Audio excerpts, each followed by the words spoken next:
Good morning. Today is Wednesday, May 11th, and I'm beginning my videos again, and I'm going to try to keep these videos going once a week as is necessary, of course. I hope all of you had a relaxing summer vacation.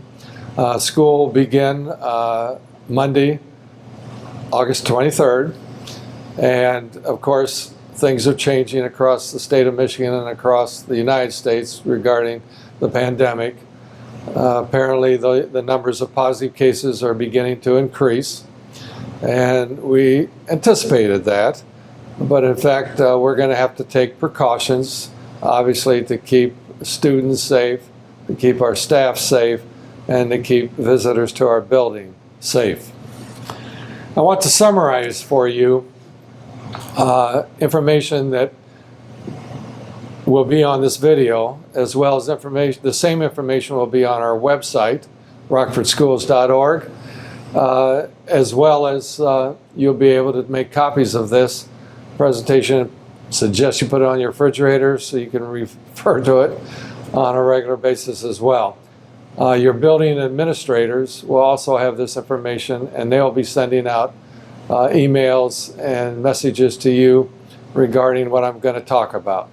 So right now on your screen will be a handout that will be available for you on our website that you can make copies of, but I'd like to summarize them for you at this time. First of all, our elementary schools this coming August will begin for students at 8:35 and conclude at 3:35.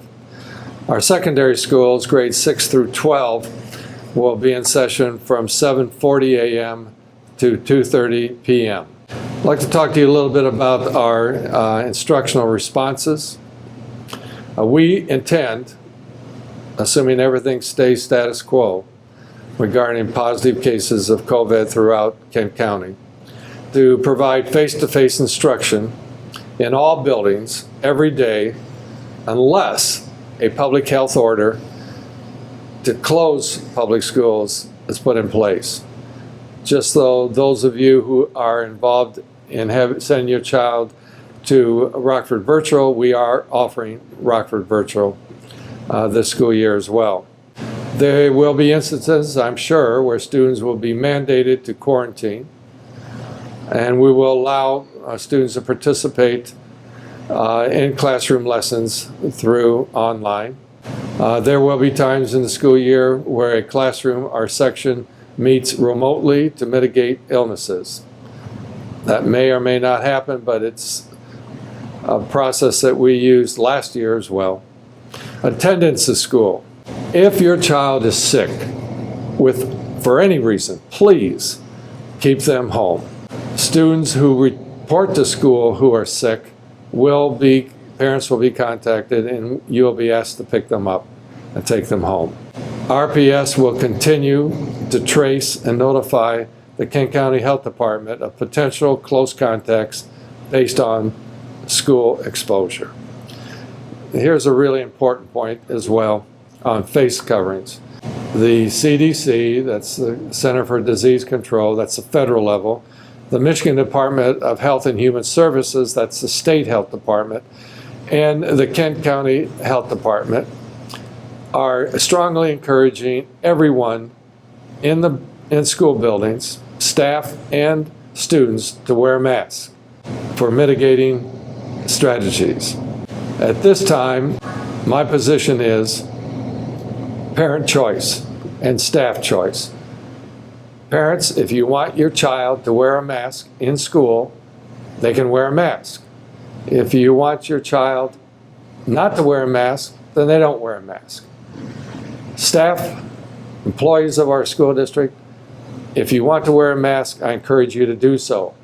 If you don't want to wear a mask, that's your choice, your decision. Now, I want to advise that all could change. And the way it would change is if the Michigan Department of Health and Human Services, that's the Michigan Health Department, issues a public health order. A public health order is a directive. It is a law that requires schools and other public entities and private entities to follow. That has not happened yet, but if they do and require people to wear masks, then what I've just said about parent choice and staff choice will change to a mandate. But at this time, that has not happened. I also want you to know that this is a federal mandate that students must wear masks on public transportation. That's any public transportation, and that includes school buses. So when your child gets on the school bus on Monday, August 23rd, they have to wear a mask because that's a federal mandate. Now, if you decide that you do not want your child to wear a mask in school, they can take the mask off once they get off the bus. But when they get on the school bus, either in the morning or at night after school, they must be wearing a mask. Mental health and social emotional health are very important. We take this as a priority. We did last year, and we will do so this year. And we will have social workers, counselors, and mental health experts available, liaisons in our schools to work with students who you believe your child, if you have a concern about their mental health, or if a child has a concern about their mental health, particularly at the high school level, they should contact a responsible adult, and we'll make sure they get the help they need. Cleaning and sanitizing our schools, that will continue as we did last year. We'll continue to sanitize classrooms, school buses, hallways, school facilities of any kind on a regular basis during the day and after school hours as well. We'll continue to keep our schools as clean as possible, as well as provide hand sanitizing equipment available throughout the day. Lunchroom, students will go back to a place where they had lunch in the cafeteria. So students will go to the cafeteria during lunch, elementary, middle, and high school, and will have an opportunity to have lunch with, at least with the friends that they are with during the instructional day. Co-curricular activities, when it comes to music, vocal, marching band, concert, symphonic band, orchestra, and so forth, we'll be following as well as possible the mandates regarding social distancing and keeping kids as healthy as possible. This really comes down to also the wearing of masks if it's necessary, but otherwise there will be, again, parent choice.